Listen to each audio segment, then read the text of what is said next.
Okay, I think I got everything going. So, hey everyone, today is Friday, and that means it's time for the weekly roundup. Now, for all the new people here, weekly roundup is a thing I do every Friday, where I find subjects to talk about. It could be like a bunch of stuff. I have some things planned, and we also at the end, near the end of it, we review the past streams of the week, and we talk about those. Really, it's just my way just to have like a non-gaming day. Then it gives me the chance to like you know, chat up the chat. Okay, so we got some subjects like that talked about before we get into like the main meat of like the weekly roundup. The first thing I like to bring up that I was looking through like gaming news, and I found that apparently, hang on. Yeah, Sony PlayStation had like lost a settlement agreement which cost him like $7.8 million. I'm trying to get a get like a report on the screen. Hang on. Okay. Yeah, so I found it in this place.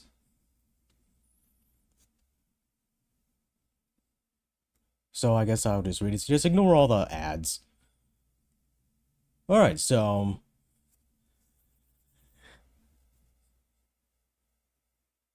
it was recently revealed that a California lawsuit against Sony PlayStation resulted in a preliminary settlement agreement worth a whopping $7.8 million to consumers.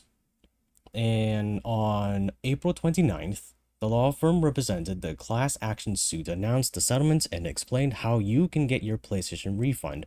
Now, about that, the refund is actually not that great. We'll get into it.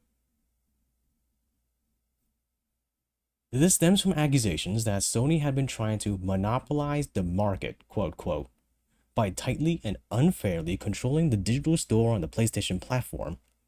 As a result, if you purchase certain games between April 2019 and December 2023, you could be owed a refund from Sony. And below is a list of games that are eligible. Now, I did want to talk about that little segment there. This.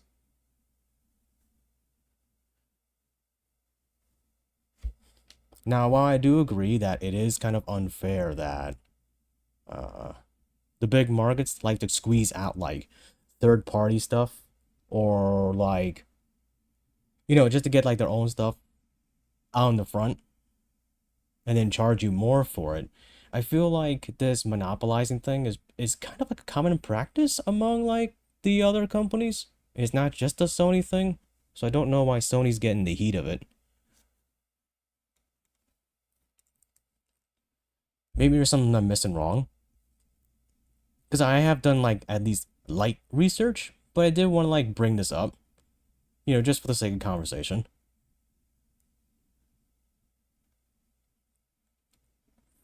To meet the eligibility type, I'm sorry.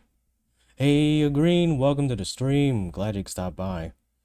To meet the eligibility criteria for the PlayStation refund, you must have purchased at least one digital game from the list below between April 1st, 2019 and December 31st, 2023. I'll just get right to it. Now, when you do get the refund for, hey, Spade, welcome to the stream. Glad you stopped by. When you get the refund for your game, I like to make a note that it is not actually, hang on. I know it's written here somewhere. Here. It is not exactly how much that game was. See here. Now, this report is kind of making an approximation, but I did some other digging, and it's exactly this. A safe guess is that the court will award around $1 to $3 compensation per qualifying purchase to ensure as widespread coverage as possible. You won't get a complete refund. This means if you bought 3 games during the window, you'd get something around $3 to $9 in compensation, and it will be on the PSN wallet. So I like to say how much that sucks, because like I'm gonna go over the list now, but like if you paid for a game that was like full game price during the time, you're just gonna get like a measly $3 back. I think that's kind of ass. They could have given you like at least like I don't know. Like if a game was like $59.99, I would settle for 40, 30. Of course, getting the refund for like the price of the full game would be nice. It would be hard to argue to getting a refund based on DLC.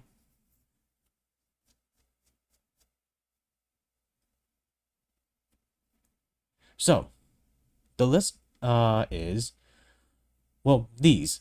There's a good amount of them. Like Demon's Souls, a lot of people play that. Persona 4 is very popular. You'd get a refund for that. Star Wars Battlefront, lots of sports games. Hang on. There we go. Final Fantasy XIV Online Starter Edition is something I spotted out. That you just get $3 for that. This has like a membership and like a number of expansions too. You're just gonna get like $3 for it. Nier Automata is a game too that a lot of people like. I never played it, but I do know that it is very popular. Resident Evil 4, Okami HD. Let me see. JoJo's Bizarre Adventure All-Star Battle. There's a lot. Like Elder Scrolls Online 2 has a lot of has like a number of expansions for it that you're not going to get a refund for. Like it's quite a long list.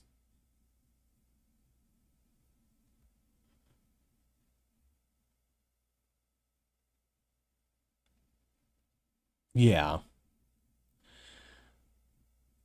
So like I really doubt there's a person out there that has like a majority of these titles. But you're only, like I said, you're going to get like $3 for every one you have. Hey, Amimi, welcome to the stream. Glad you stopped by.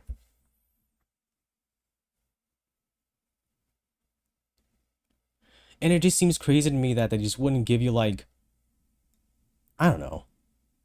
For as much as they were sued, like, hang on, let me go back up. Where is it? Here it is. I'm not a law person, right? I don't know a lot about law or something like that, but seeing $7.8 million to consumers, I would figure $3 for a title of this size is still pretty on the low end. I'm just assuming,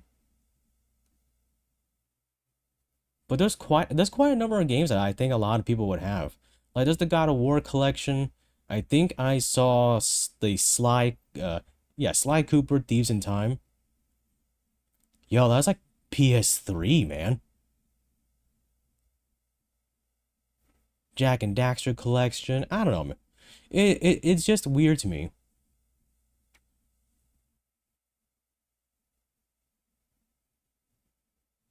Actually, now that I'm actually looking at the list, a good like not a lot of titles on here are Sony titles. They were on the PlayStation, but I wonder what the deal was. Yeah, Destiny and Destiny 2 being on here is kind of a kick in the dick. 'Cause not only are they like free to plays now, but now that if you want to go for like some kind of refund, if you have like both of these, we'll enjoy your $6.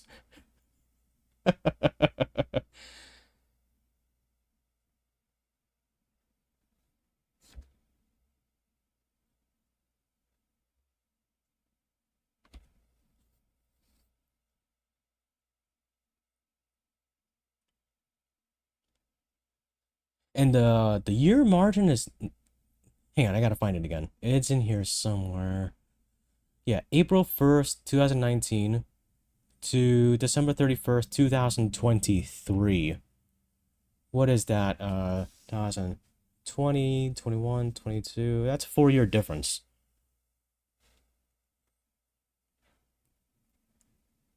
See, I don't know. If I'm to read this whole thing here, you are a settlement class member if between April 1st, 2019 and December 31st, 2023, you purchased through the PlayStation Store one or more games for which a GSV was available at retail prior to April 1st, 2019, for which a total of at least 200 GSV redemptions were made prior to April 1st, 2019, and for which the post-discount price increased by at least 50 cents from A, the period between January 1st, 2017 and March 31st, 2019, as compared to B, the period between April 1st, 2019 and December 31st, 2023. That's a hell of a margin. Honestly, I don't even remember this far back, if I'm going to be honest. Like, there was a sale of between January and I don't know. I don't think so, because that's like 3 years. So I don't quite get the whole jargon behind this. But the reason I wanted to talk about this is that not only because I think talking about the gaming market is a interesting conversation to have, but also that I just think this is funny. Now, Sony losing like $7.8 million, I don't think it hurts them that bad. I could be wrong, but Sony's been around forever, so I can imagine them being rich as fuck.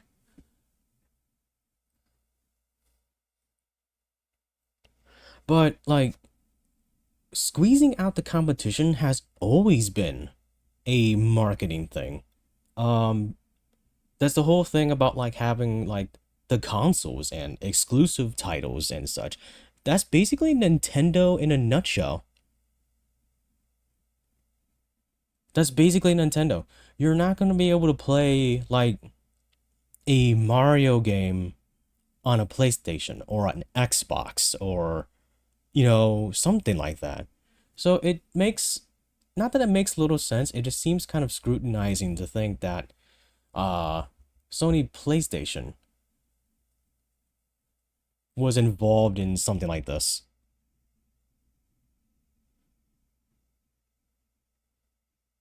Now, I'm curious what exactly were they trying to um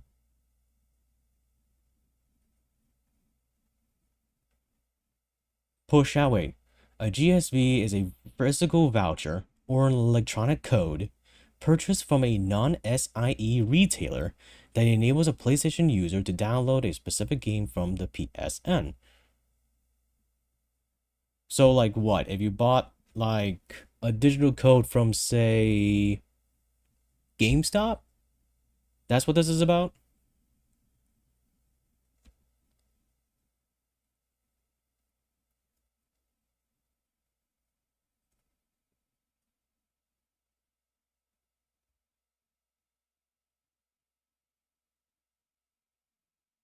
I don't know.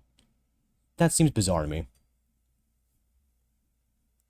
And like I said, there's some pretty infamous games on here.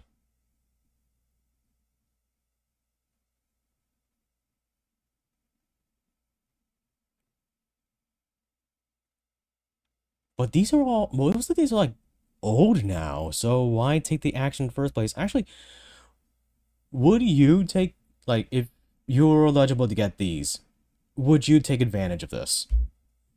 Like, would you really just go out of your way and ask Sony PlayStation for a $3 redemption, basically, for a title you've probably had in your dusty digital collection for like what, 6 years?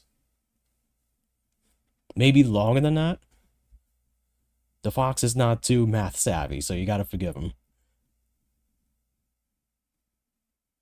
But like, hang on, where is it? Yeah, Sly Cooper Thieves in Time. I have this. I have the Sly Cooper collection. Wait, I'm sorry, it's not on the screen.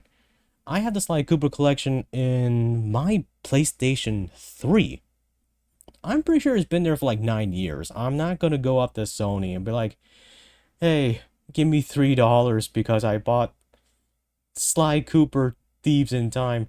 Although then again, I did buy it from their store, not what they're talking about.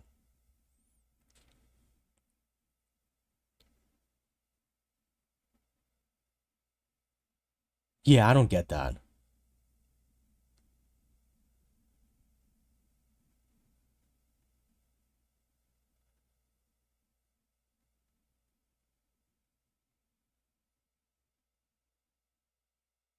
So maybe someone else, maybe someone can like chime in on this. No, what's the point? That sounds like when lawyers sue big companies so they get money. Yeah. Yeah, I think so. I think that's exactly what it is. It's just some kind of like scheme. But it's like, what do we, the gamers, get out of this? Apparently, we get like, hey, where is it? $3 to $9 for it. That's what we get out of it. And what's worse is, I think what's the real kick in the pants is that it gives it back to your PSN wallet to keep things practical. It won't be a cash refund. I understand why they did this because there could be the possibility that in the huge time span, someone may not have the payment method that they used then to get that thing. But again, you could like, I'm not even sure if they have like, yeah, there's no links here or anything like that. It's like, hey, go here for this. Hang on, I'm gonna zoom right by it. Right through this and see if we can, yeah, there's no link on here. So maybe you can find it somewhere else. But I don't know, it just seems like a waste of time to me. Like, I don't think anyone would do this. I'm not.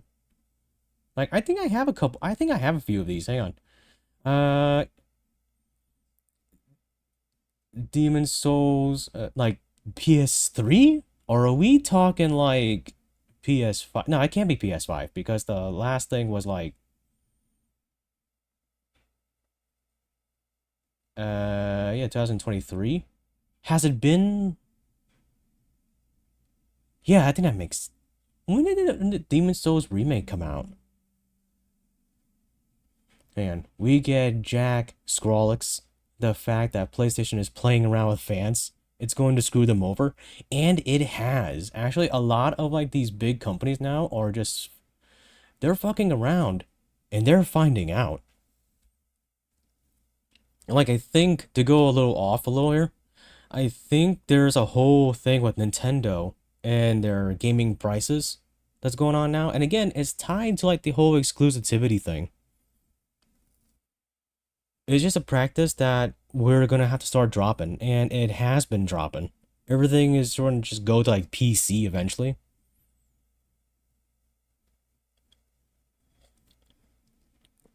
Excuse me, I'm having my coffee. Anyway,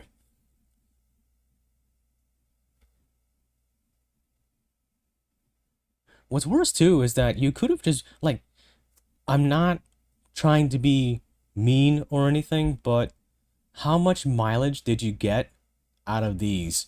honestly. How much mileage did you get? Especially since like these two could have been released a month across from each other. I don't know that for a fact, but I do know that sports games are infamously memed over for just like releasing like very similar games in a short amount of time. So I was like, how much mileage did you get out of these two?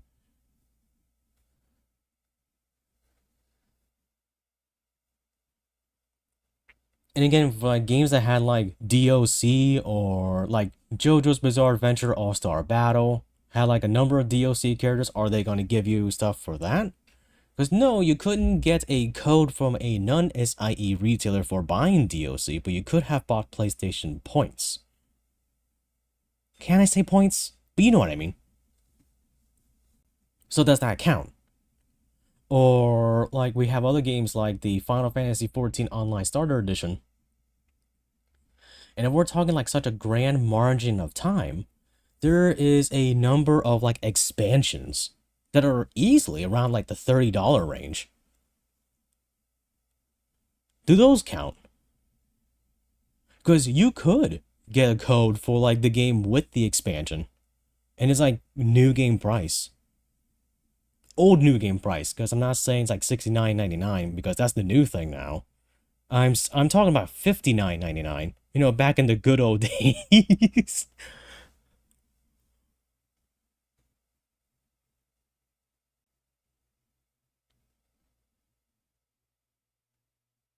Yeah, Elder Scrolls Online is another one of those I pointed out.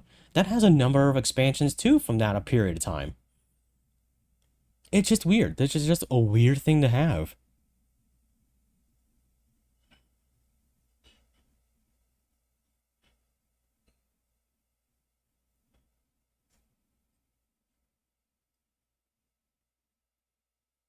And just because, and like, I don't know, PlayStation like monopolizing the market by tightly and unfairly controlling the digital store on the PlayStation platform.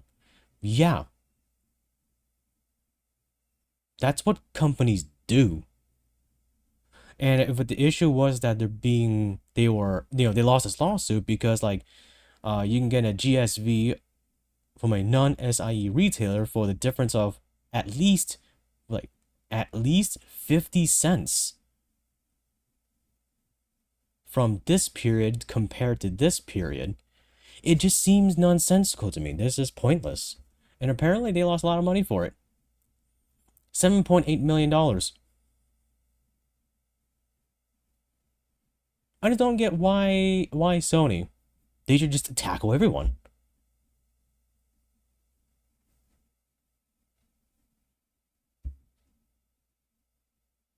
You know what I think? I think Nintendo should have a good talking to, not only because of the pricing of like their new games, but Nintendo games do not go down. They don't. You can go into the Nintendo eShop right now. You can find like a Mario game from like 3 years ago. It's still new game price. At least PlayStation, they'll have like the occasional sale.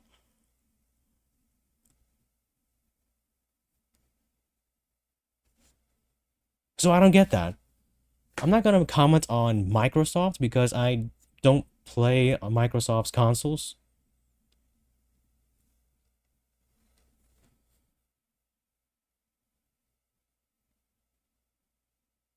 So I don't know. I don't get. It's just a funny. I just think it's funny.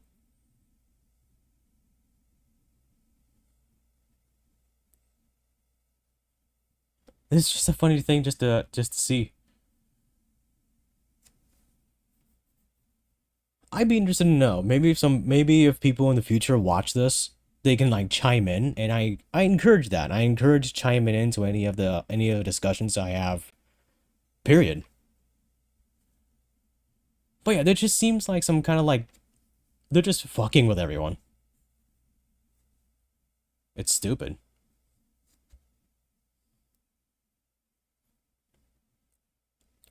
Okay, so I guess enough about that. I'm kind of beating a dead horse here. I do want to.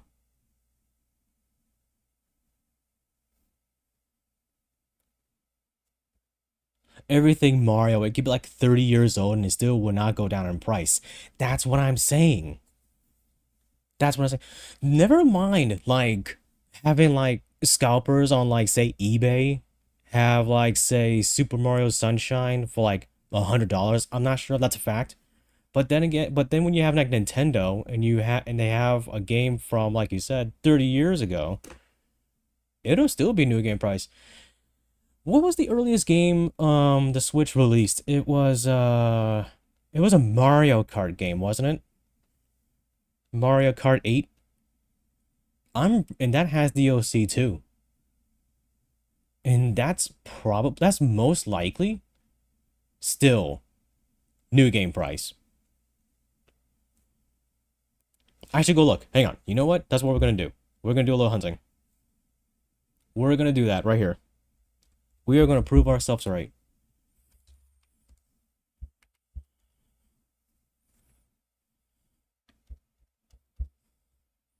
I turned the screen off, so, you know, because I'm trying to keep everything a surprise.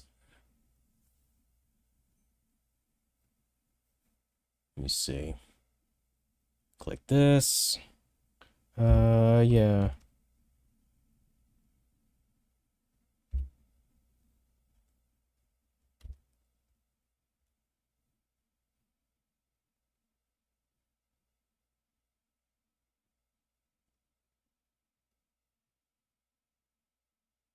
Okay, here we go. Hang on, I'm trying to find out when... Okay, so let me turn the screen back on. Okay, so we're in the Nintendo eShop right now.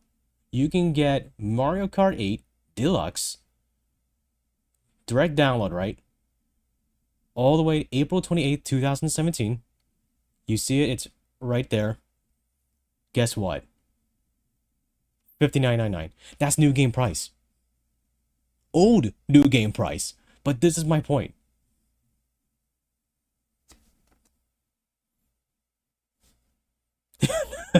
This is my point. So I feel like if you're gonna go headhunting and you're gonna go for Sony first, I think you need to have a word with Nintendo.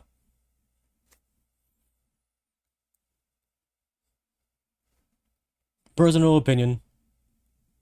So, to segue from Nintendo, we did have a direct earlier. Sorry, that was a spoiler.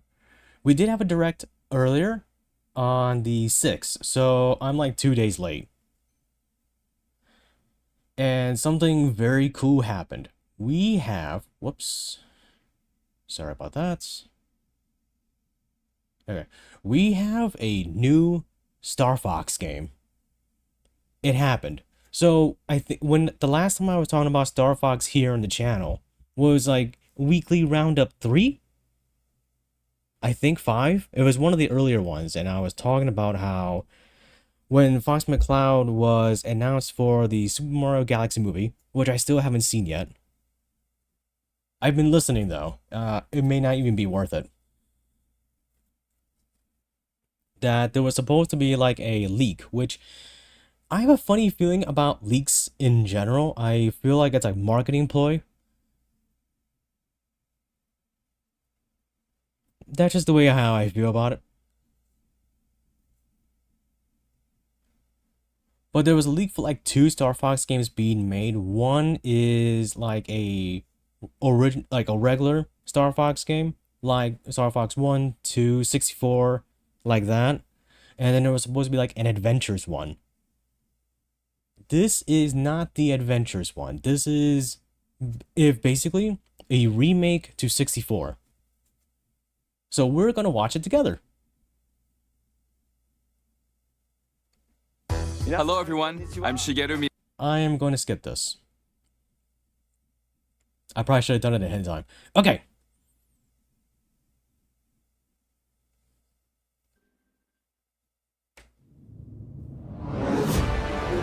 Let me go if you guys can hear it.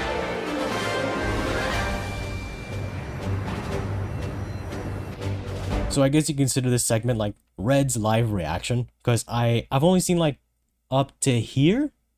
The rest of it's a complete mystery to me.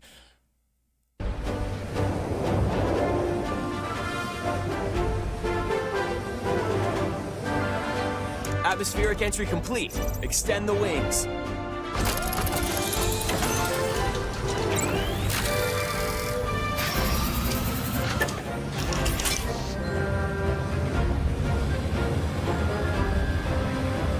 G-diffuser systems check. Sound off, team. Slippy here. So far, so good. This is Peppy. All systems go. Falco here. G-diffuser seems fine. Let's go already. Oh my Enemy god, the targets music. up ahead. I know. Let's rock and roll. I know. If one thing Nintendo is super good at is like churning the nostalgia boner with the music. It's like if you hear like Kakariko Woods, you instantly know it's Legend of Zelda. They have such a very strong musical identity. But anyways, we're just moving on with that. Moving on.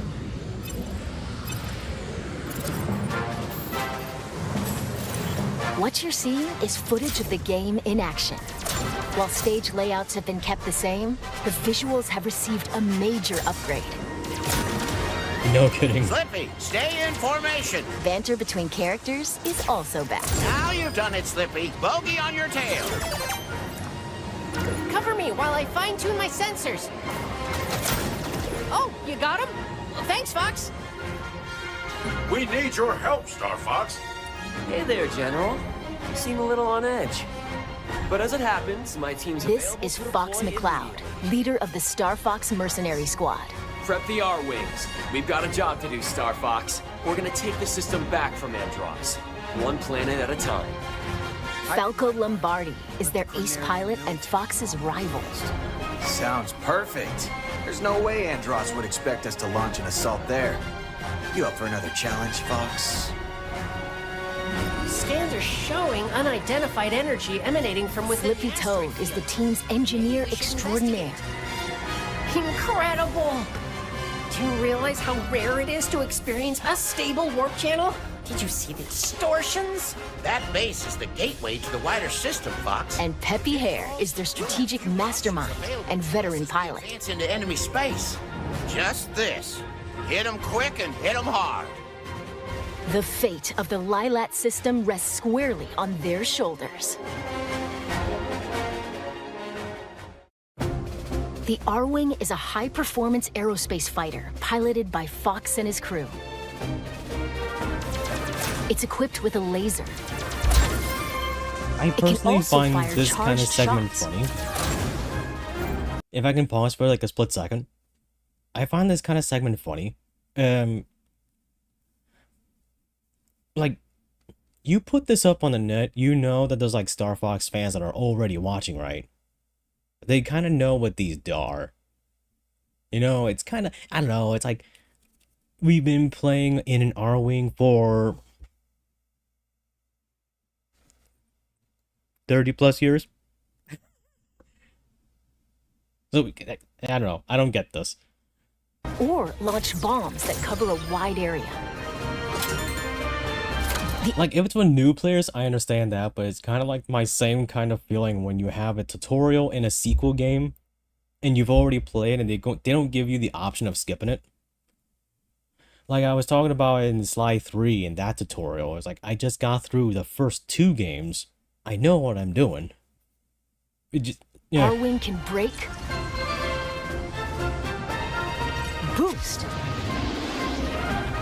do a barrel roll to repel enemy fire, and even somersault. Besides the R-Wing, an agile ground assault vehicle called the Landmaster Oh, I like this. and It's a a freaking modified submarine. exploratory submersible called the Blue Marine can also be piloted, depending on the mission. Impressive work, Star. The campaign will take you to diverse planets as you seek out the enemy's stronghold to restore peace in the Lilat system. Corneria is a planet teeming with life and the beating heart of the system. Ficina is a frozen planet with most of its surface covered in ice and snow. Hit your own target, Fox. Solar is the Lilat system's scorching hot second star. And Zoness is a deserted, polluted ocean planet that was stripped of all its natural resources. Cool your jets, Cat. There's also an asteroid field to navigate, Persistent laser tech! and the inside of a nebula. From planet surfaces to outer space, a variety of stages await. With free-flying dogfights in all-range mode Unit, don't let anything through. That flash. and massive boss battles, you can look forward to intense aerial combat. We did it. All units, disengage. Depending on the objectives you complete, the number of enemies shot down, and other factors, the route you take through the system may change. Replay stages with a different approach to find ways through that are off the beaten path. You'd better be right about this, Falco. I say we trust Falco's instincts. You worry about your own. Plenty of new cutscenes have also been added. These include never-before-seen mission briefings between stages, allowing you to learn more about the characters and the Star Fox universe. Fall in, team. How are we doing? You can choose between easy, normal, and expert difficulty settings. When playing on easy difficulty, your shield gauge will be longer, and your lasers will remain powered up, making it ideal for novice pilots. In challenge mode, you can replay stages you've already cleared. Complete a variety of objectives that bring new challenges to each mission that you won't find in the campaign. Defend the Allied fleet. Don't let any of them pass us. Break through! We'll find out who's coordinating this attack. Take on these challenges on either normal or expert difficulty. Battle mode puts you in 4 versus 4 dogfights. Players are split between Team Star Fox and Team Star Wolf, then compete to earn the most points by clearing missions and taking down foes. You can select from 3 stages, each with its own rule set.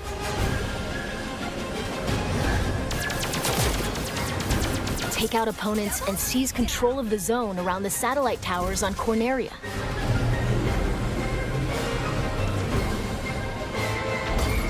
Star Fox completed the objective. Collect as many energy crystals as you can while dodging meteorites on Ficina.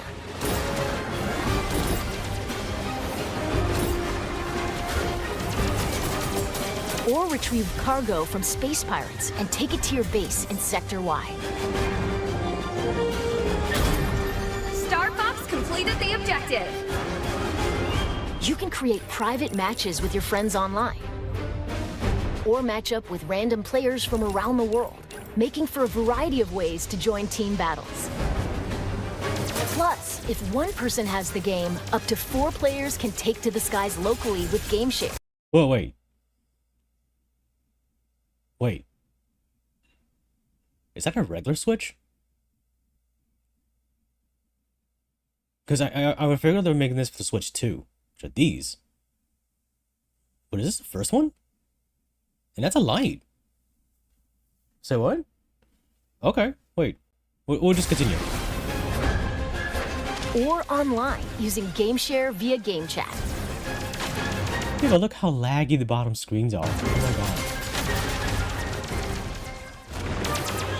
By holding your Joy-Con 2 controller like a mouse, you can seamlessly swap to mouse-controlled targeting for intuitive aiming and steering. Slippy, stay in formation. That's cool. Now you've done it, Slippy. Bogey on your tail. By sharing one of the Joy-Con 2 controllers with a second player, you can split pilot and gunner duties in co-op. Can you imagine the chaos this would ensue? Andros sure has trashed the place.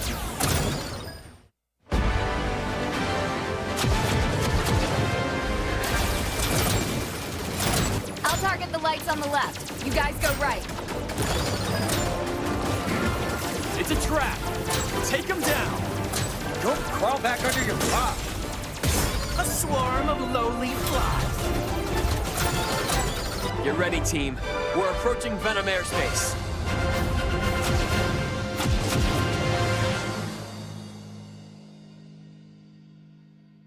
Oh, we're not done yet. What did you think? Yeah, we'll just move on ahead. What's this about? June 25th. By the way, this game also supports character avatars, which let you change your face in game chat to look like a character. See what? Like this. How do I look?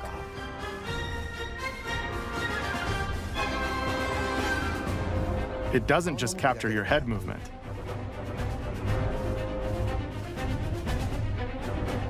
But your mouth movement?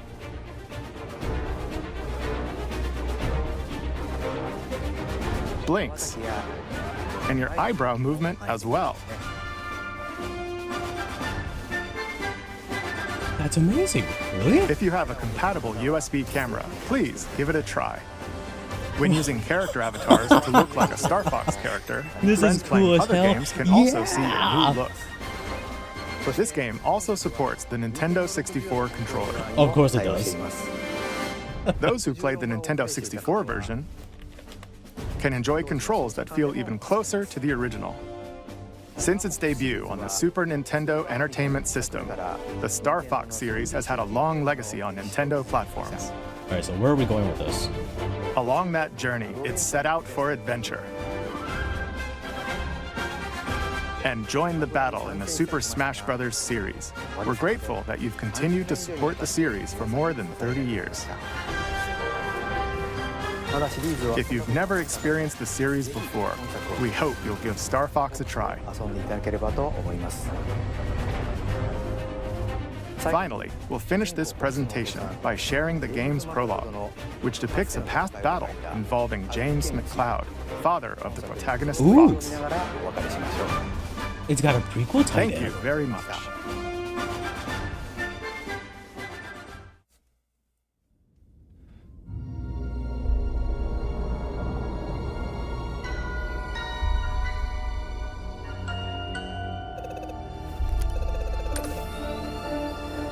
Come in, Star Fox. This is Corneria Defense Force Headquarters. Do you read? Loud and clear. James McCloud here, General. Star Fox is on approach to Venom. No indications yet of any suspicious activity. We'll let you know what we find. Proceed with caution. You're the first to set eyes on that place in years. And thank you for accepting this mission, James. You're the only one I can trust. General Pepper, do you read me? Uh-oh. Something's jamming long-range comms. Stay sharp, team. Are you seeing this, James? According to my instruments, the atmosphere is highly toxic. And we're doing this job for next to nothing? We're supposed to be mercs, not chumps. There's more at stake here than our bottom line, Pigma. Yeah, sure. General Pepper says his people have detected signs of activity on Venom's surface. He's concerned it has something to do with Dr. Andross. It's been years since Andross was banished here, James. If the atmosphere is poisonous... All the more reason to figure out what's going on. Dr. Andross made mistakes, and he paid the price for them. But whatever else he is a genius.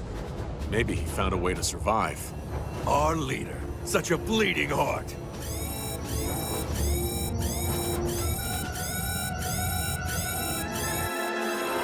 Where'd they come from? Defensive formation! Pigma, where are you going? It's like you told me. I'm getting into formation. You two-timing swine! What can I say? My new boss pays better. Corneria must suffer. Death to all who stand in the way of my vengeance. Was that Dr. Andross? Don't let them escape!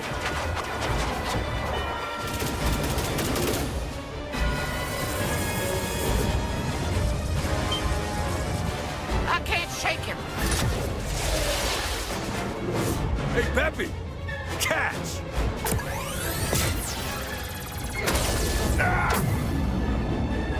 James!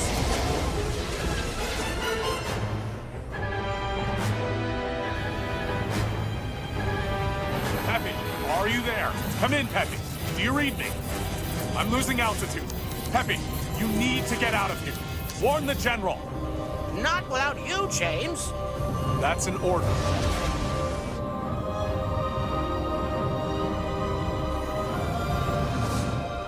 And Peppy, keep an eye on Fox.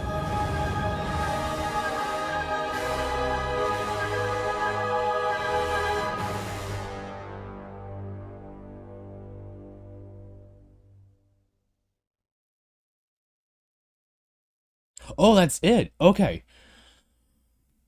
Oh, I am hype as all hell.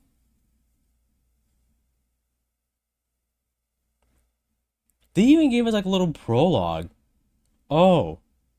No, all this. Okay, so I'm going to go back and we're not going to rewatch it or anything. I'm just want to point out like a couple things. I'm going to start with like small nibbles and then we'll get into some big bites later. So, the first thing I want to point out is how freaking cool they made the R-Wings like act.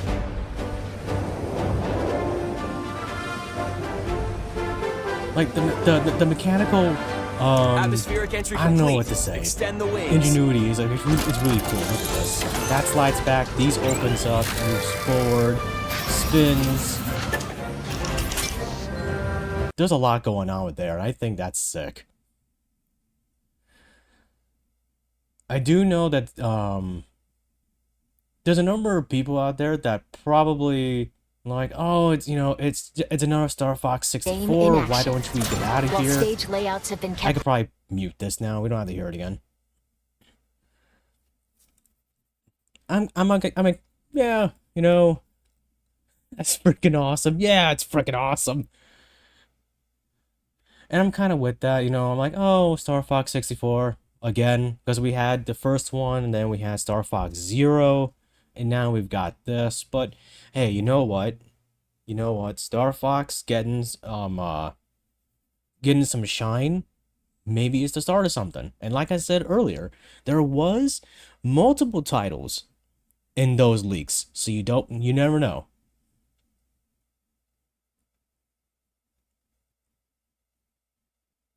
You never know. Hang on, there was yeah, over here. The Landmaster is probably one of my favorite things. I just like tanks in games. And Landmaster, well, it's a tank. And we got like this submersible submarine here.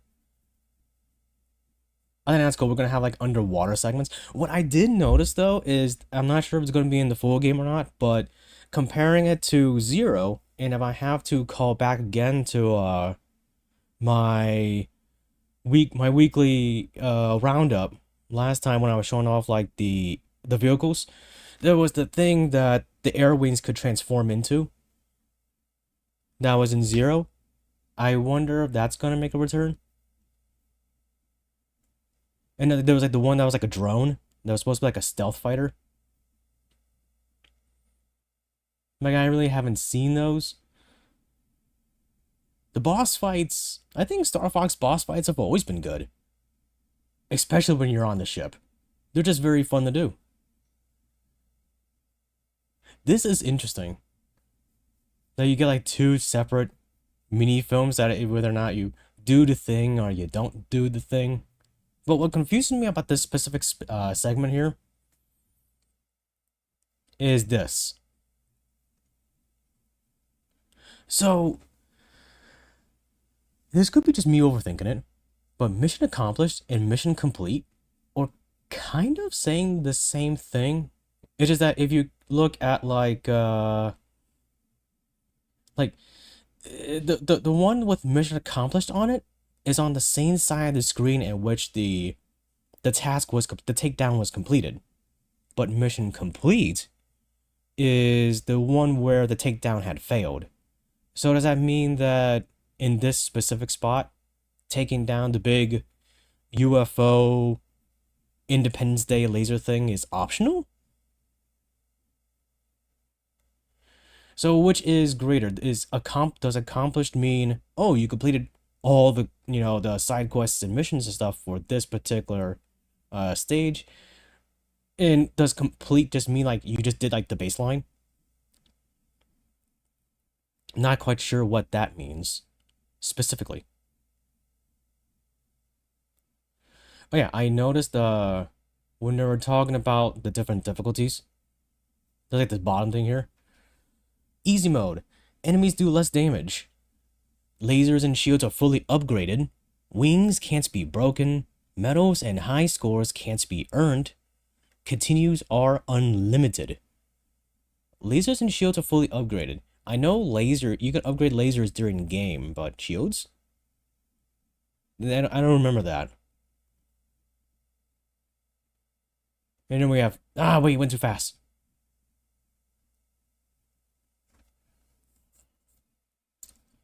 Alright. Enemies do balanced damage. Upgrades are lost when wings are damaged. Medals and high scores can be earned. Continues are unlimited. Okay. And then we have expert mode. Enemies do more damage. Collisions cost instant wing damage. And expert medals and high scores can be earned. No continues. So I guess when you beat the game... No, I'm sorry. When you die, you start that stage over? That's what it sounds like to me. This sounds more like a classic mode rather than expert mode. Not that I'm saying that it won't be hard. I'm sure it's going to be. Let me see, what else can I point out? Oh yeah, when I was talking about the side quests, there was like... God damn it. Yeah, the challenges.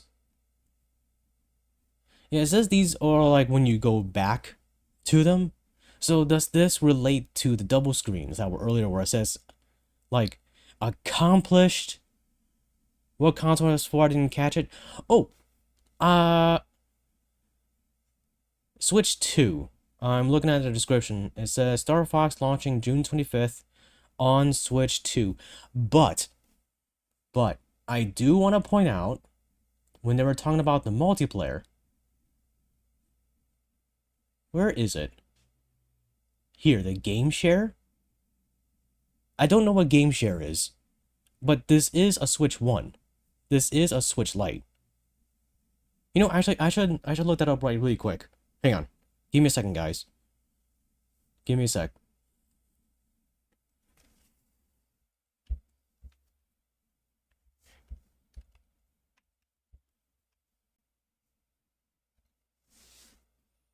Game Share on the Nintendo Switch 2 is a feature that allows one user to share their digital games with friends or family, enabling them to play together using only one purchased copy, even if the other person doesn't own the game.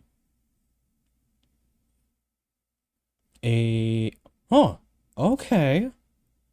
Requirements: a Nintendo Switch 2 system is required to host, but the recipient can use a Switch 2 or an original Nintendo Switch. Okay. The host shares a compatible game, allowing the guest to join and play, often via local wireless without internet or online through game chats for Switch 2 systems. Okay, so Star Fox is going to be on Switch 2, but what this is saying that if you own a copy of Switch 2 and you happen to have like a friend or someone who has a Switch 1, you can share the game, but that does not mean the new Star Fox game will be made for the regular Switch systems. That's what it's saying. So you still need the new one.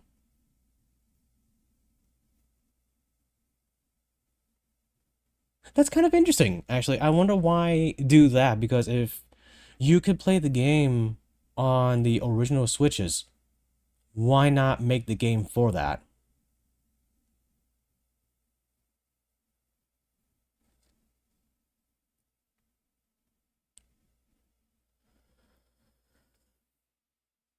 That's kind of... Well, no, it's not.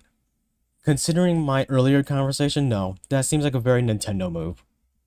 Oh, you have to have the new system to have the new game. See, that's what I was talking about. That's what I was talking about earlier, about like their marketing techniques. That's exactly what I was talking about. It's this. It's right here. So instead of making a new game and like, oh, you know, we're gonna be cool and it's gonna be like a cross-generational title. No, it's not. Nintendo has never done that. I think the only time Nintendo has done that is with the Game Boys. Only time, and like the DS games too, because I think as I have a DS, a regular DS. You can play Game Boy Advance games on it, but like with the Nintendo's bigger consoles, that's never a thing. Never. So that's that's quite annoying. Let me see. Oh yeah, wait. Oh my god, there's so much to talk about. The mouse targeting. That's so wild.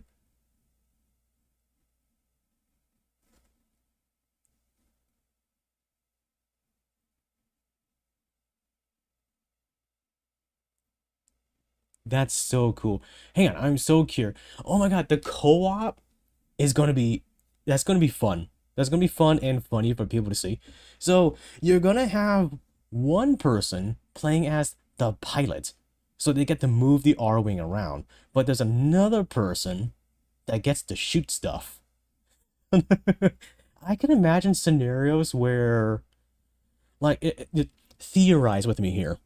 Can you imagine like ideas where you can have like, oh, Star Fox veteran plays with a Star Fox newbie, and you have like one yelling at the other, like, shoot the thing, move. That sounds fun.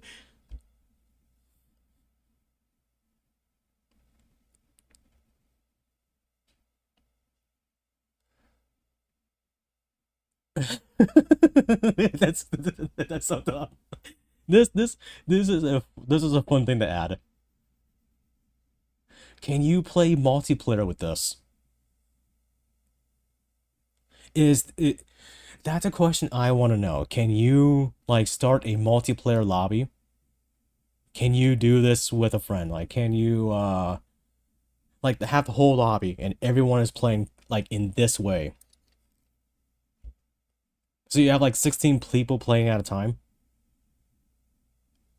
You have like one person trying to fly around and stuff, and you have another person trying to shoot stuff while the first person's moving around. That's what I want to know. Nintendo, give me the details. Alright, let's see what else I can talk about. Oh yeah, this. This is cool. This is basically what a majority of like VTubers and like people who go into VR chat do. It's just you can do it on the Nintendo Switch too. Oof, English. That's cool. That's really cool. Can you imagine us having like just you do some like stupid crap with like your character avatar, you could throw off the entire party. And again, you can have like that situation where you have like the 16 player idea where everyone is like 2 people are for every R-wing or Wolfen. Oh yeah, does this work for Star Wolf too? Like, can I have Wolf do some stupid like face expressions?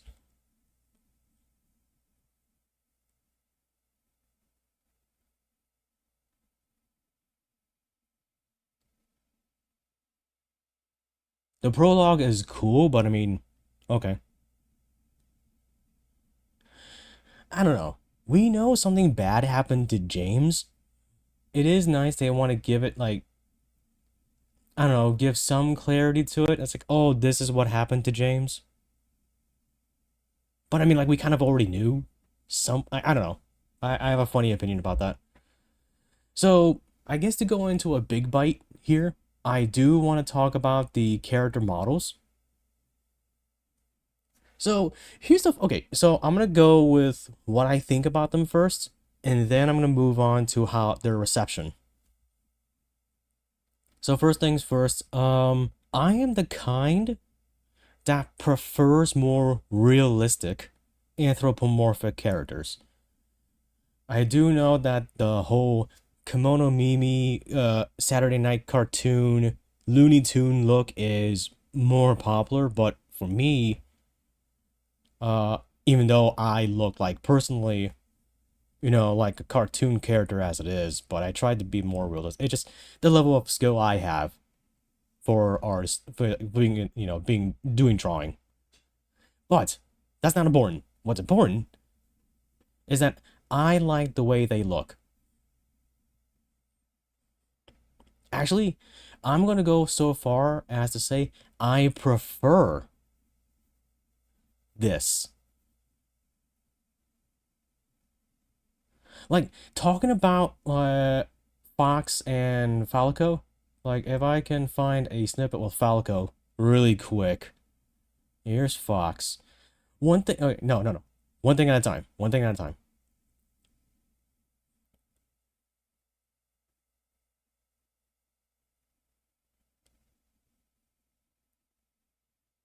Okay, so if I have to say something kind of like, which is apparently controversial from what I've been reading, Falco has like the biggest shine out of the rest of the crew because he looks like a bird now. Yeah, he always was a bird. That's not my point. He looks like a bird. Like, especially with the way they did like the coloring around his eyes and like the plumage here. It kind of reminds me of one of those secretary birds. I could be wrong about that. But he looks like a bird. He looks like a fox. He looks like a frog. You know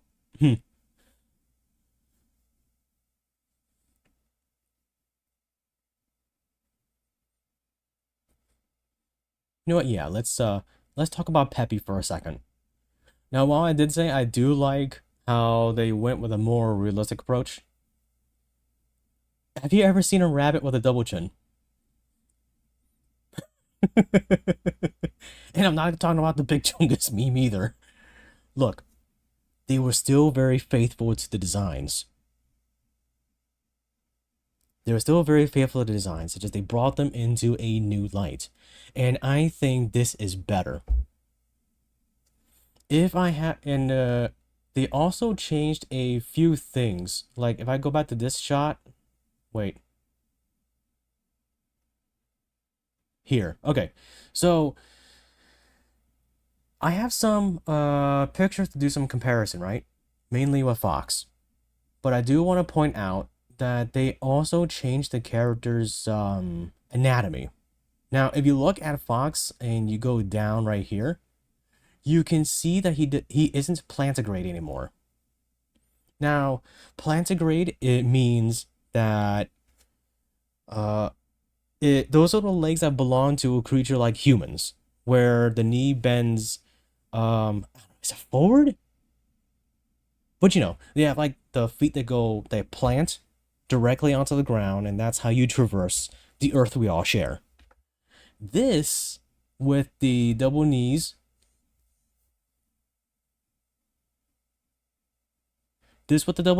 and the small little paws, this is called digitigrade. D-I-G-I-T-I-G-R-A-D-E. Digitigrade. All animals are like this. I'm like this. It's just you can't see my feet, but trust me, they are. And I'm not showing. I'm not that kind of YouTuber. I'm not that kind of streamer. I'm not going to show you my feet, weirdos. But we're going to look at foxes for a bit.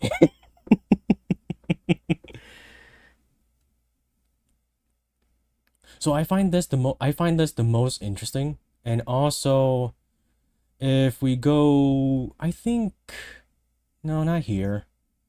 Here, okay, look. So we're gonna look at this, right? Realistic fur. He has like the whiskers, which I think is a thing that when I see like a lot of Vulpine characters, they miss out on the whiskers. And I have to say, proportionally, they're better. Actually, you know what? I'm jumping ahead of myself. Wait. I'm so sorry. I'm all over the place because I'm excited. Wait. There is a point where you get to see Falco. Like a full body shot of Falco. I just have to find it. Because I think his is the most interesting.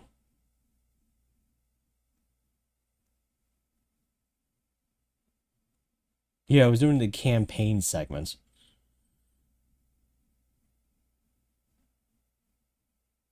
Yeah, I was when we were talking about that. Oh, like they have like new cutscenes and stuff.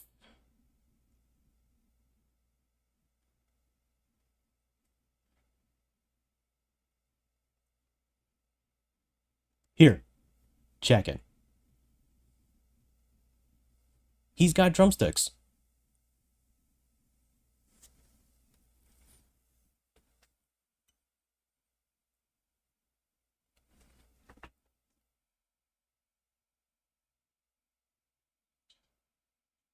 And again, just looking at Fox himself, if we go back in time, right? And we look at the previous iterations of Fox, like I have 3 pictures up here. Like I have Star Fox Adventures, right? This was developed by Rare. They have a lot of experience with the kind of games that Star Fox Adventures was, but we're just looking at character design. If I have to be like, oh, my favorite and least favorite, this is my least favorite. Because, for one thing, he has a freakishly huge head for the rest of him. Like, look at this. There's like if you can imagine like a triangle from the top of his head down to his shoulders, the upper quadrant of it is much larger from here to here. And he just had this massive head. And I'm the kind of weirdo that notices like really small things. And having Fox with fingernails, like I can't zoom up, but trust me on this. If you look, if you squint your eyes, he has fingernails. That doesn't make sense. How does it? You know, maybe one of these days I should do like a Fox design tier list. That might be fun to do. Anyways, and then we move forward a bit. Oh man, God, I have to. Oh, I can't fix that. Oh, I can't fix that.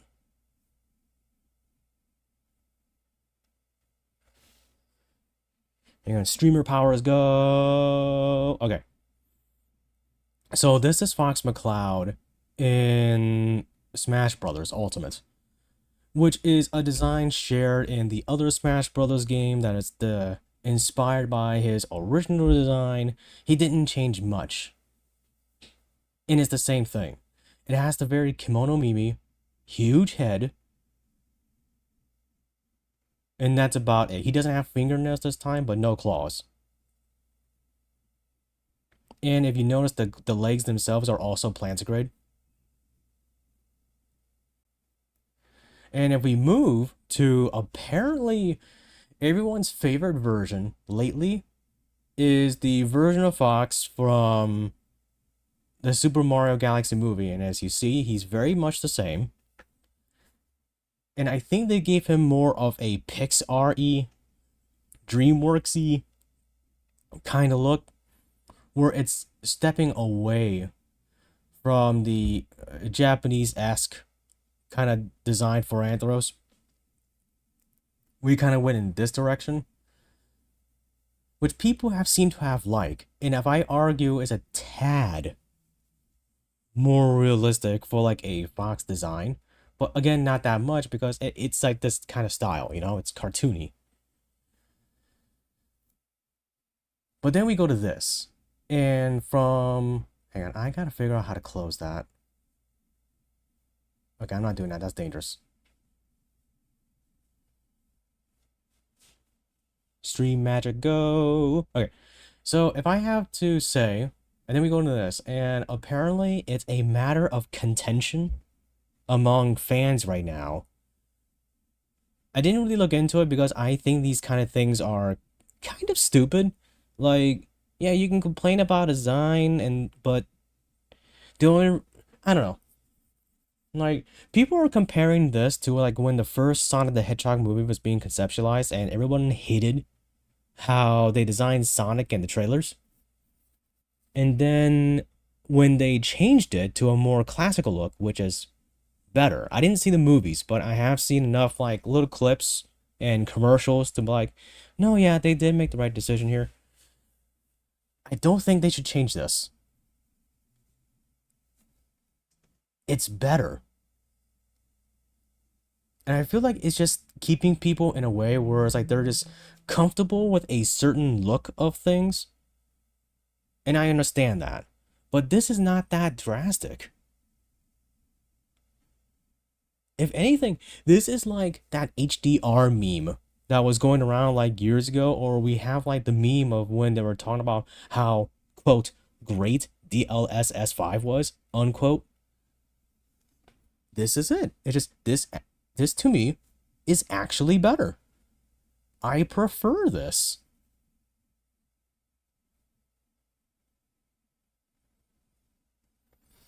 Whew. So I like to no, like, you guys are the only ones that are around here, but someone who's gonna watch this later, I would love to hear like their I would love to hear everyone's opinion on this. Like, what do you feel about the new designs about the Star Fox crew? Like, look at Slippy. He's still kind of cartoony.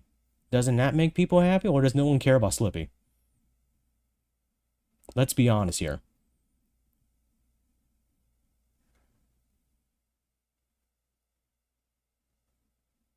Like, what is their problem? I think this is a straight up upgrade.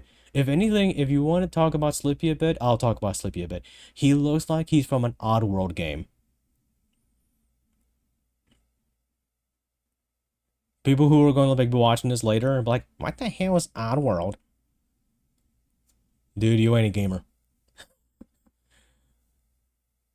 I'm just settling that right now. I'm gatekeeping this. Play Oddworld, and you'll know what the hell I'm talking about. And I made the joke earlier with Peppy, but Peppy is still Peppy. I mean, look at him. That's what Peppy looks like. With fur physics. No one's complaining about him. No one's complaining about Peppy. Everyone is complaining about Fox and Falco. And I think they look great. And you know what? You know what? I hearken the ears of all Star Fox fans, from YouTube to Twitch, from Blue Sky, from X, from whatever megalomaniac company that made like a social media platform. Hear me out.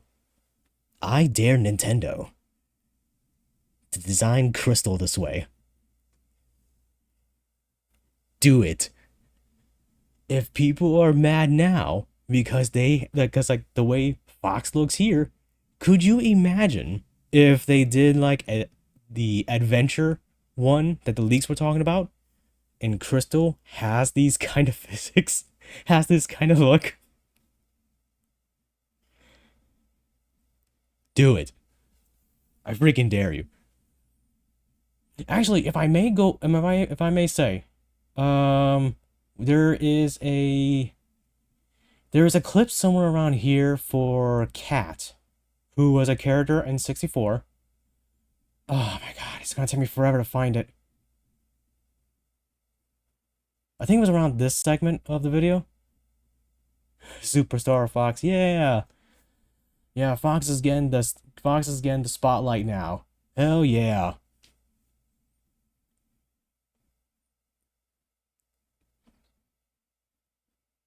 I'm just letting this play out because I'm trying to prove my point.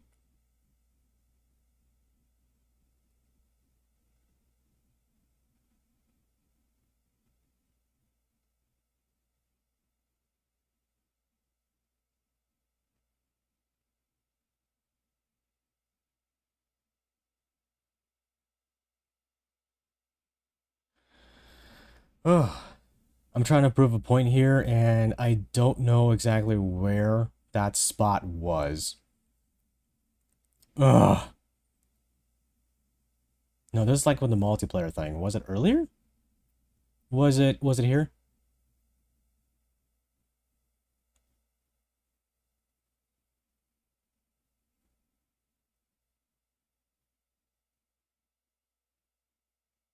No, I'm not gonna be able to find it because it'll prove me right. Oh, that's so annoying. Okay, so anyways. Yeah. That's what I'm gonna do. I'm challenging Nintendo.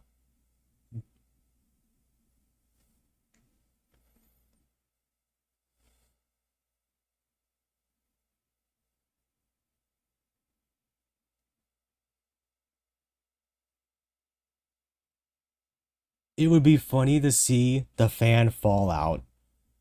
Like if they do like this, but with adventures, and then you see Crystal, and she's like a legit like animal person. They're gonna lose their minds. And look, General Pepper, he's still saying the same thing, so I don't get what their issue is. I want to have that counter argument so bad. What is the problem? These are better.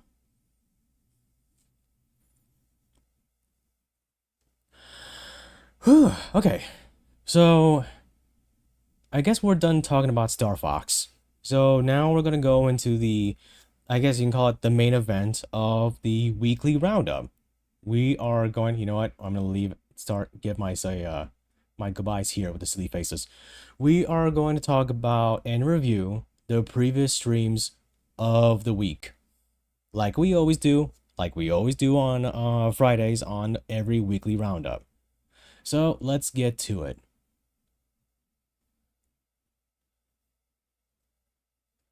So we always move in chronological order, and here is Monday's game. This was Space Hawk Deathwing. Let me see if I can get some gameplay going. Okay. Alright, we are inside Caliban's will. Looking for bad guys. I'm gonna turn it down a little because I don't want to have to struggle toggling over myself. Which is ridiculous, but here we go. And, oh no, I can't punch that. So, as you all have noticed, I had made myself a Terminator costume, which I like a lot. I think it's cool. I wanted to do more. I wanted to, like, just talking about the costume for a bit. I wanted to do a chain fist. Now, those of you that don't know, in Warhammer 40k, a chain fist is a weapon given to the Terminators that is a power fist, the big whammer here, but it has a chainsaw at like the blade of the hand. I didn't get a good enough look at them. Its purpose is to cut through ship hulls, and of course, you know, you could always chainsaw like a Xeno or a Heretic or something like that. There's always an option there. And what happened when I was drawing this, I completely forgot about it. So I just have a normal power fist, which is fine. I am wearing the Crux Terminatus, which is a thing given to veterans of the chapter and their great company. And it is basically like a certification to wear Terminator armor. Thank you, Green. Thank you. This is my Terminator outfit. The thing I don't get about Warhammer lore, and anyone who is more knowledgeable on it can always jump in. These guys are huge. So how like, if the idea is a Primaris Space Marine, right, can just put on Terminator armor, they're the same size. The armor is bigger, but the person is the same size going from one suit of armor to the other. So does that mean there's a portion of the Terminator armor that's empty? Are they walking on stilts? How does that work out? When one becomes a Terminator, do they undergo like some sort of transformation? And they're like stretched out by the, I don't know, the twisted doctors of the Warhammer universe? How does that work?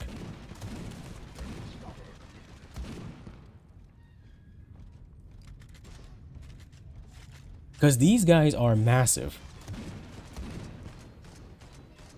Oh, dang. Oh, dang. See, like, this guy's massive. Playing Space Marine 2, a Space Marine is like here. So you're gonna say like a guy like around this size fits in this? I don't get that. No! Oh, dude, a turret? Oh, I didn't. I understand that like a good amount of Warhammer is like the rule of cool. Oh, the upgrade is just you get bigger. Okay, no, I can get that. But since there's like such an established lore of the whole universe, I'm kind of curious, like, how do you explain that? Belial tasked us with a mission to find a way to reach man's will Anyway, through another impacted vessel. A crusade. let me see if I can get to a more interesting spot. Where was I? This way. Oh, I gotta shoot down that. Because honestly, just playing this game, I'm just going through it. I'm enjoying it, don't get me wrong.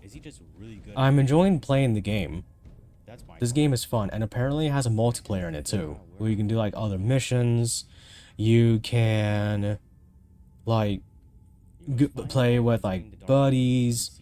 You play, there's like 4 Terminators at a time. It looks fun. But this is like a dead game. Apparently it's a dead game. Oh man. Oh man. Okay. Yeah, I got lost. Although then again, you're watching me stream. You know, you can't expect me to not be lost. I got lost. Well, we're not going this way. What about the other way? If I have to talk about the weapons a little bit, playing with the Vengeance is weird because it has like a wind up first, and the recoil is kind of hard to control, and it's not very accurate. It's really good at like mid-range. So honestly, when I turn this game back on, we're gonna try Hellfire. But I'm really just gonna settle back into the Heavy Flamer Redemption. If that's the case, I am going to. Or hell, I might just try like the regular Storm Bolter. And switch some weapons. I want to see what the axe can do. Speaking of which, can I just say the melee weapons are meh? Like the axe was kind of meh. Because if I could do like a Storm Bolter with the Heavy Flamer, I would be happy. And what's these games' problems with dual wield? I want to do like Storm Bolter, Heavy Flamer. That would be cool. I think it's just a thing with the tabletop game. I don't play the tabletop game, and that's where all this comes from. But that would be super. But like, I don't know. Let's have some fun. Looking for bad guys. But really, there's not much else to say about this this stream. Is just going through it. Yeah, Spear of Caliban is an awesome weapon. I kind of wish I could give it to the other guy. Honestly, it's probably better in his hands than mine.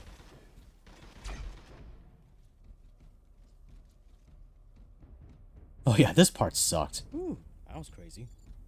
I died a few times.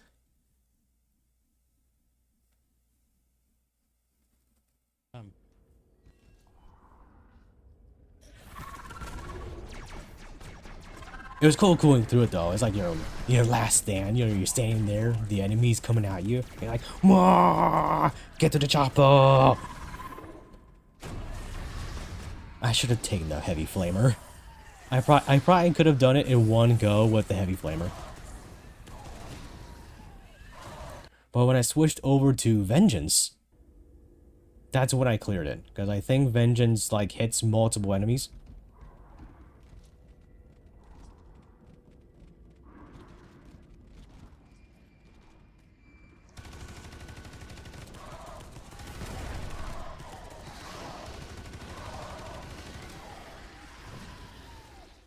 So cool.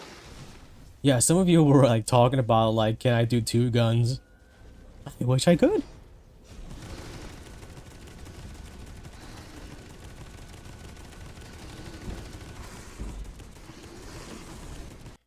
Okay, so moving on from here, we're gonna go into next day, Tuesday's game, and we're going to talk about Moses and Plato, the last train to Clawville. When we find the ambassador dead, and then we'll go through it together. Talking about the ambassador, I want to talk about something. Hang on. Well, I guess we'll start from the furthest end of this side over to the other side. That makes sense, yeah?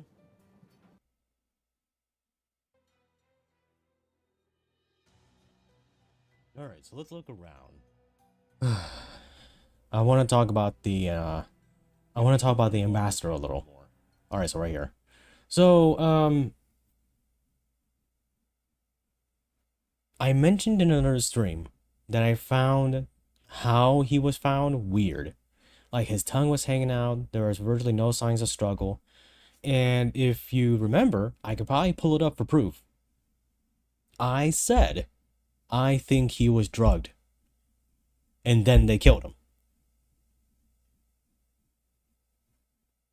How did I figure? Okay. So, I've handled animals before and seen some die myself. They do this. This tongue stick out thing. They do this. And that's how I knew. Like, I've seen like sedated like cats before. And like dogs, a lot of them do this. Which is funny that I say sedated, because when you go talk to Kunia, and I have a certain problem with this whole suspect, but this whole thing. But yeah, I'm trying to find when we were talking about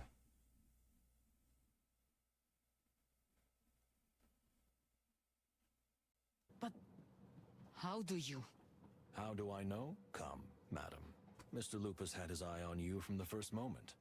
And when it turned out that both of you liked to wander around... I wish I could do like the 5-second skip thing on this thing. No, wait, what did I do? Oh, jeez. Please don't tell anyone. This affair means nothing. And there we... Yes, I can imagine the rest. And tell me, if you don't mind, may I ask, the drug usually work quickly? Here. Very much so. He fell asleep almost as soon as he took it. I gotta find the 2-minute mark. Thank you, Matt. Don't you think that's a little far-fetched? Your father was quite a big character, in every sense of the word. Do you think he could have remained unnoticed? You probably can't hear him talk. I don't know. But we can't dismiss the possibility that when I wasn't looking, he left the compartment, right? Is she serious? Wait, is this a joke? Because didn't she say that he takes sleeping pills? Yes, she did. He takes sedatives. But wait. That can't be right. Right here.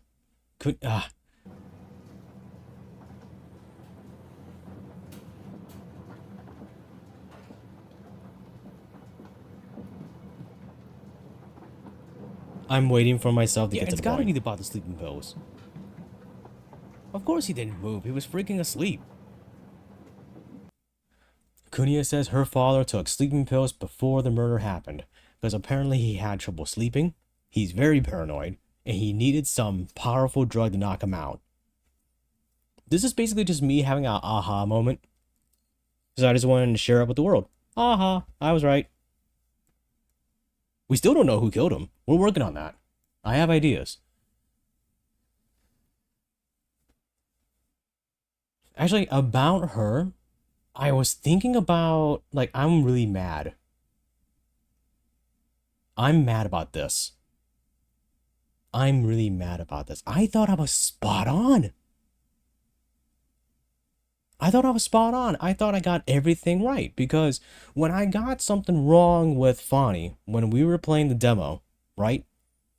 It was like the scene played differently. Like Moses tripped over himself and Fonny tried to make him feel better, and I expected when I got something wrong, the game would act the same way. Moses would treat over herself, she'll be kind of an asshole and say something snarky. But it didn't happen, so I just assumed I got everything right, and everything was spot on. I have physical written notes, and I still got 4 stars. And I keep trying to figure out what exactly did I get wrong. The one thing I do recall when I was doing the interrogation was that there was one thing where she had propounded her own opinion about her feelings towards relationships and her country and such. And I basically just dismissed it because I like, okay, that's just your opinion. or something.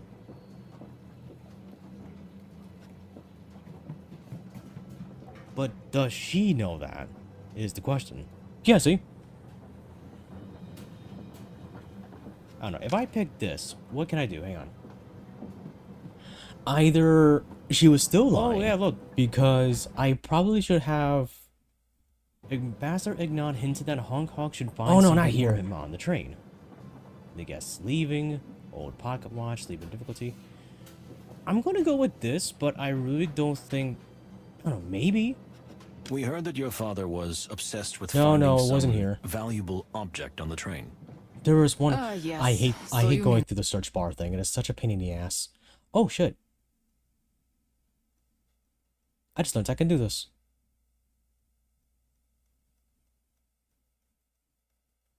I can't find it. I'm not going to waste time doing it. So there was a point where I had chosen at one time where I thought she was being honest. And I think that's why I got 4 stars, because I think I just didn't figure that she was lying about everything that came out of her mouth. And I guess I was wrong about that. I'm still kicking myself. I should have tried it again. But it was a long stream. I kind of just wanted to get it over with. So I kind of just stuck to what I had.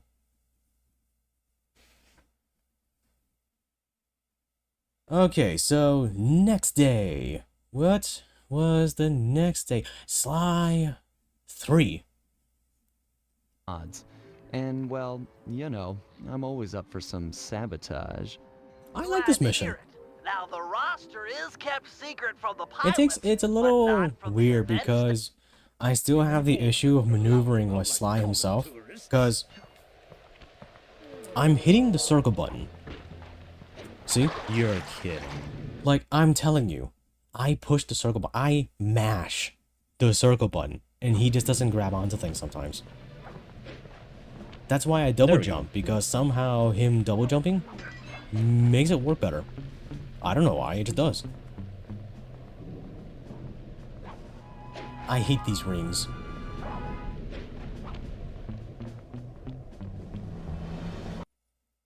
This was funny because I am mashing the X button on my controller.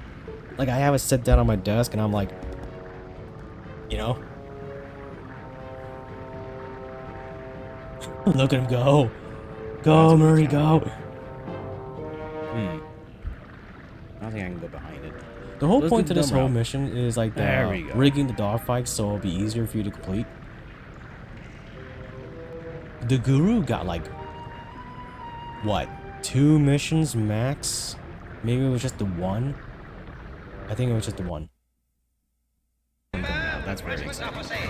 And it could have been a Murray mission, sorry. It could have been a Murray mission.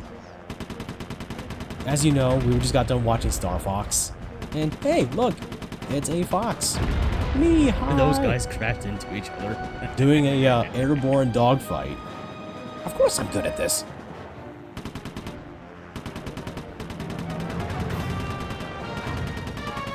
Okay, I should turn this back down.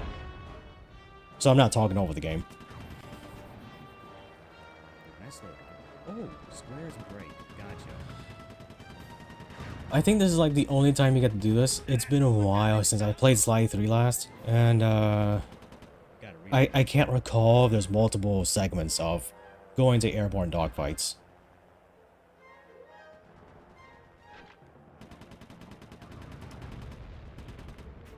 Oh yeah, we got to play as Carmelita again. That's fun.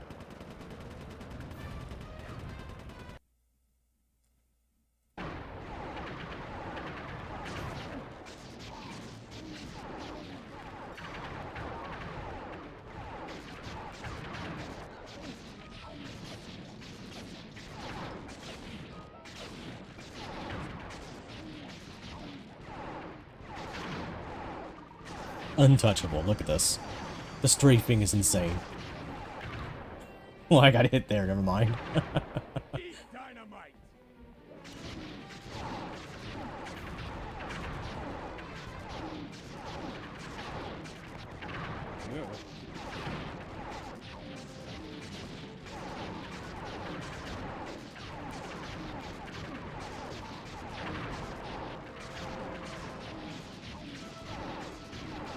jumping and strafing.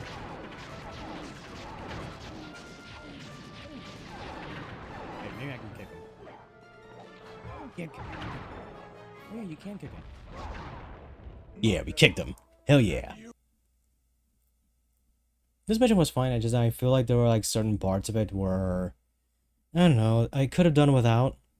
Like I think like at least 2 of Bentley's missions I probably could have done without, or they made him just a tad little more technical than I feel comfortable with. Like this mission with trying to like drug the giant wolf. You have to be like in a certain distance for like the sedative to take effect, but honestly, if they would have just let me snipe it, I probably would have gotten it done faster, or at least earlier. Alright, that sounds okay. You can hang back and shoot him at a distance. Let me see, I think I've actually attempted it at some point. I think it was here. Pretty sure. Might have been earlier. Take me out and put the guru on the Monocule. After I put the wolf to sleep, it'll be up to you. Thanks, Guru. You always know just what to say. Okay. No, I'm pretty sure we. Yeah, this is the barn. Wait. I mean, look. Like, what's the range on this thing? Boink. Oh no, that doesn't count because you weren't close enough. That's bull.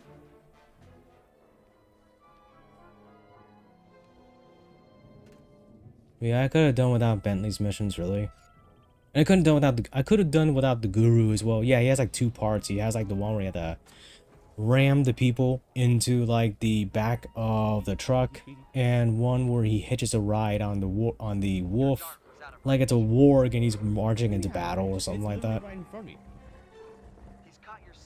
I don't know. I feel weird with the other characters of this game. You could have just kept it as the 3, with the occasional Carmelita appearance, and it probably would have been fine. All I'm saying. The boss fight was kind of meh. I did have trouble with it.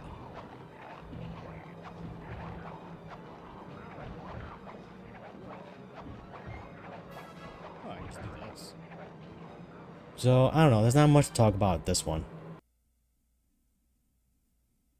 And moving on to yesterday's game, we are going back to Digimon. Let me turn that down. I don't know what the hell was going on with last stream.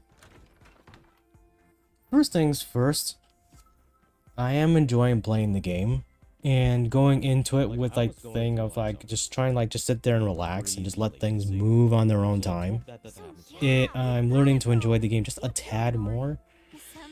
But I still do have the same feelings as I did as earlier, where they're hitting like very specific anime like steps. Like, hang on, if I can find it, like they're not even subtle about it anymore. Like using this kid as a proxy for like the other girl's like presumably dead younger sibling is just kind of like you saw it coming. And they weren't even subtle about it. Like, she straight up admits it. Again, me having a aha moment. Saw this coming. You might be one of those heroes yourself. Me? Where? Yeah, I know she says it somewhere. Don't do this to me. Yes, here we are. My little brother's name was Yu. He was just about as big as you are now, Agumon. Oh, I know you were in his clothes, so you remind me just like him, and I'm gonna take care of you forever and ever and ever. See, it's weird. That's not healthy. Maybe I'm looking at it the wrong way, but I mean, like, It kind of felt like my little Yu had come back. that's not health. That's not healthy. That's not healthy. Always be by your side. And I'm sure it's probably gonna be an issue like later.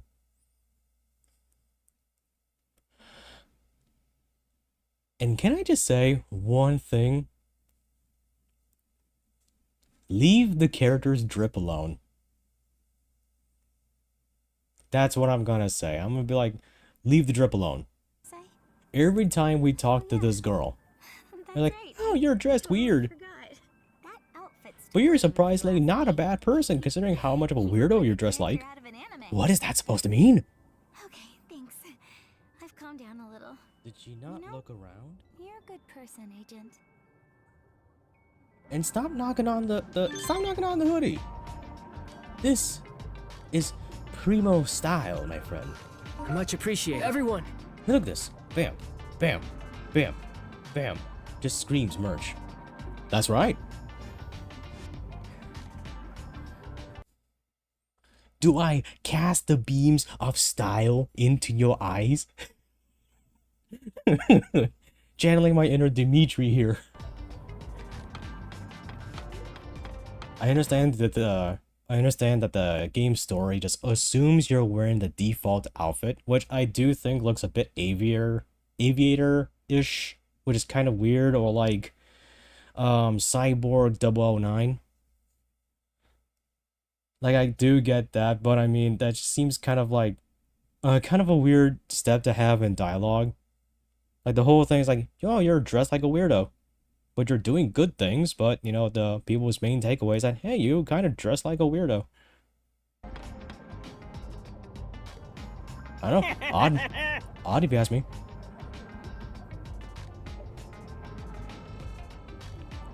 I think these people have other issues than how our main character is dressed.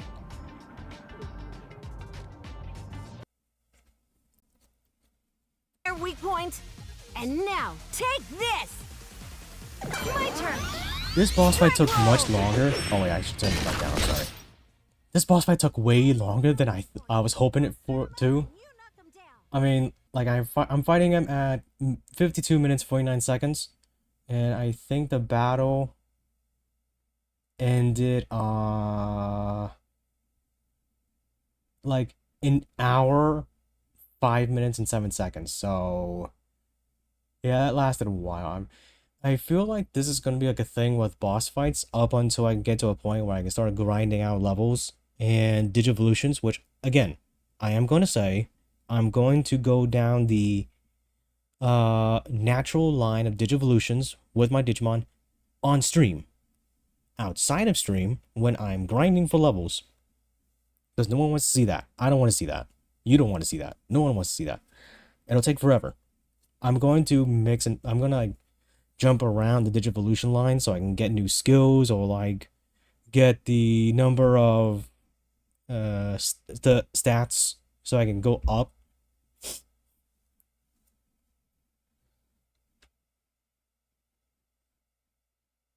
The MVP of this fight was Galahad, or Gilmon,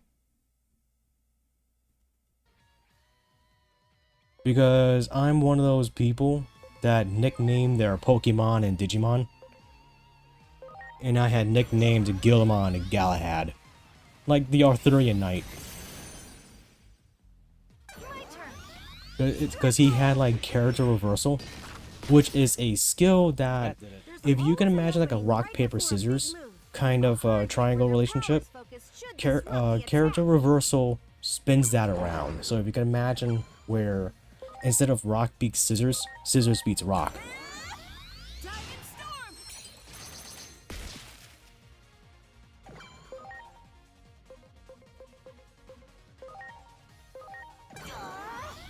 Yeah, he's like MVP. Man.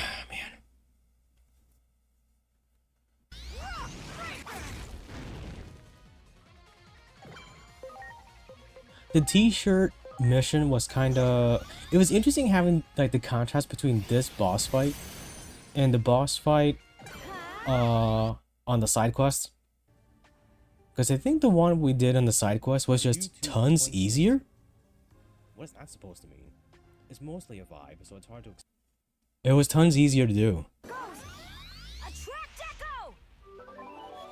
They should have given me an option to skip these little animations after a while. Or speed them up. Like, I think this fight lasted, like, it's 1754. And, yeah, like, 2 minutes, 2 minutes and a half. Because usually when I play, like, these kind of games, I'm kind of used to side quest stuff being butter easy or ridiculously hard. To, like, where you have to grind out levels. And this is like our first side quest, so I guess it's kind of unfair to look at the rest of the game like this. But if I kind of, I don't know, weird.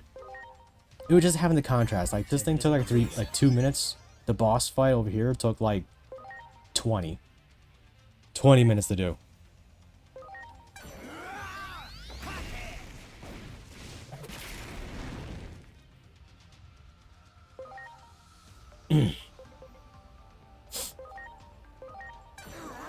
Let me see, what else can I talk about before I end the stream today?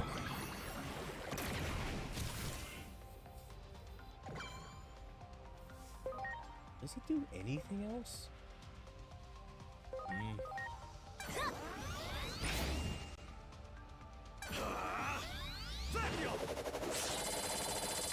Nah, I really can't think of anything. So, I guess I will just wrap it up. I'm gonna wrap it up now.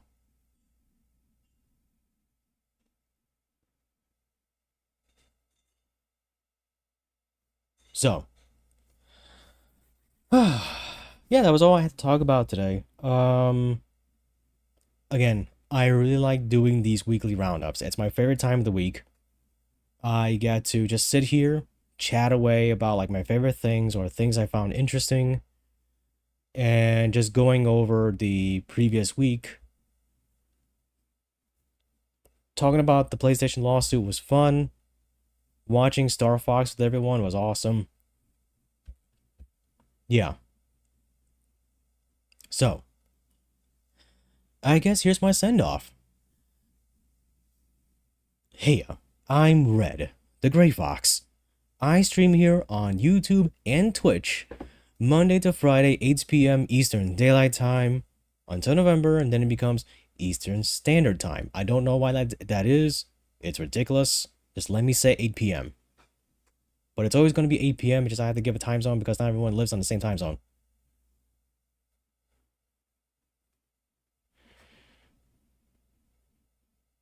Like, subscribe, and follow me so you can support me in what I do. It's not a monetary thing. It's always for free.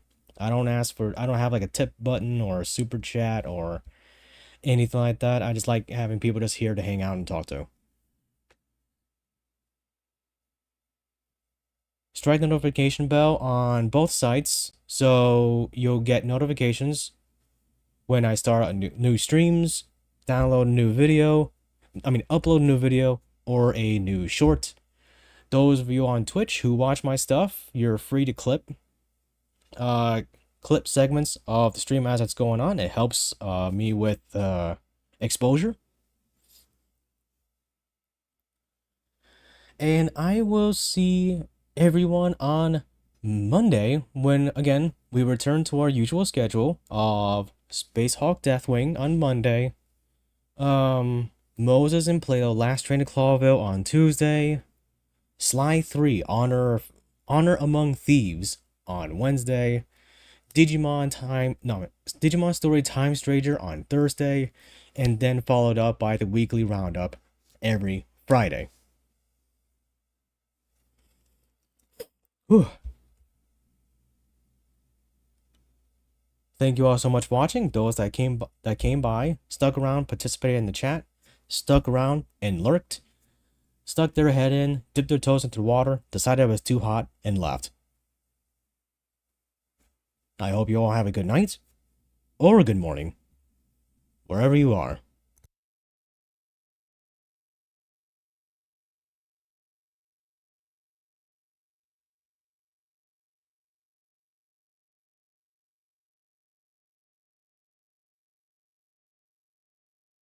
Thank you.